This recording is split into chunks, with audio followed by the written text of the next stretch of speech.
Em um Estado totalitário, não há necessidade de importar-se com o que as pessoas pensam, uma vez que o governo pode controlar esses pensamentos através da força de seus cacetetes. Mas em um Estado democrático, onde não se pode controlar as pessoas pela força, há que se controlar o que as pessoas pensam, e para isso, utiliza-se de técnicas de manipulação de massa. Adiante, citaremos as 10 técnicas de manipulação listadas por Noam Chomsky, um linguista, filósofo, cientista cognitivo, comentarista e ativista político norte-americano, referenciado em âmbito acadêmico como o pai da linguística moderna. Também é uma das mais renomadas figuras no campo da filosofia analítica. Número 1. A estratégia da distração. O elemento primordial do controle social é a estratégia da distração, que consiste em desviar a atenção do público dos problemas importantes e das mudanças decididas pelas elites políticas e econômicas, mediante a técnica do dilúvio ou inundação de contínuas distrações e de informações insignificantes.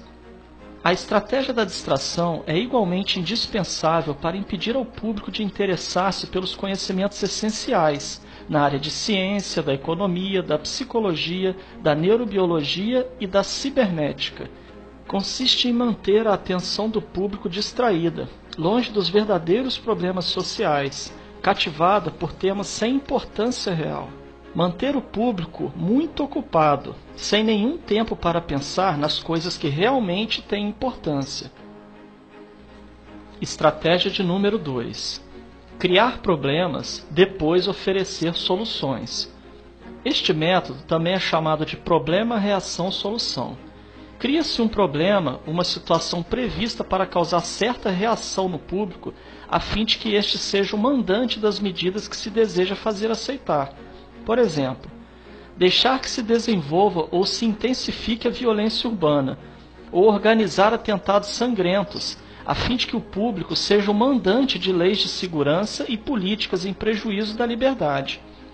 Ou também, criar uma crise econômica para fazer aceitar como um mal necessário o retrocesso dos direitos sociais e o desmantelamento dos serviços públicos.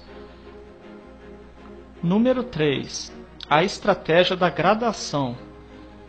Para fazer com que se aceite uma medida inaceitável, basta aplicá-la gradativamente, a conta-gotas, por anos consecutivos. É dessa maneira que condições socioeconômicas radicalmente novas, como o neoliberalismo, foram impostas durante as décadas de 80 e 90. Estado mínimo, privatizações, precariedade, flexibilidade, desemprego em massa, salários que já não asseguram uma vida decente, tantas mudanças que haveriam provocado uma revolução se tivessem sido aplicadas de uma só vez. Número 4. A estratégia do deferido. Outra maneira de se fazer aceitar uma decisão impopular é de apresentá-la como sendo dolorosa e necessária, obtendo a aceitação pública no momento para uma aplicação futura. É mais fácil aceitar um sacrifício futuro do que um sacrifício imediato. Primeiro, porque o esforço não é empregado imediatamente. Em seguida, porque o público, a massa, tem sempre a tendência a esperar ingenuamente que tudo irá melhorar amanhã e que o sacrifício exigido poderá ser evitado. Isto dá mais tempo ao público para acostumar-se com a ideia de mudança e de aceitá-la com resignação quando é chegado o momento. Estratégia número 5. Dirigir-se ao público como crianças de baixa idade. A maioria da publicidade dirigida ao grande público utiliza discurso, argumentos, personagens e entonações particularmente infantis, muitas vezes próximos à debilidade, como se o espectador fosse um menino de baixa idade ou um deficiente mental. Quanto mais se deseja enganar ao espectador, mais se tende a adotar um tom infantilizante. Por quê? Se você se dirige a uma pessoa como se ela tivesse a idade de 12 anos ou menos, então, em razão da sugestionabilidade, ela tenderá, com certa probabilidade, a uma resposta ou reação também desprovida de um sentido crítico, como a de uma pessoa de 12 anos ou menos de idade. Estratégia número 6. Utilizar o aspecto emocional muito mais do que a reflexão. Fazer uso do aspecto emocional é uma técnica clássica para causar um curto-circuito na análise racional e, por fim, ao sentido crítico dos indivíduos. Além do mais, a utilização do registro emocional permite abrir a porta de acesso ao inconsciente para implantar ou enxertar ideias, desejos, medos e temores, compulsões ou induzir comportamentos. Estratégia de número 7.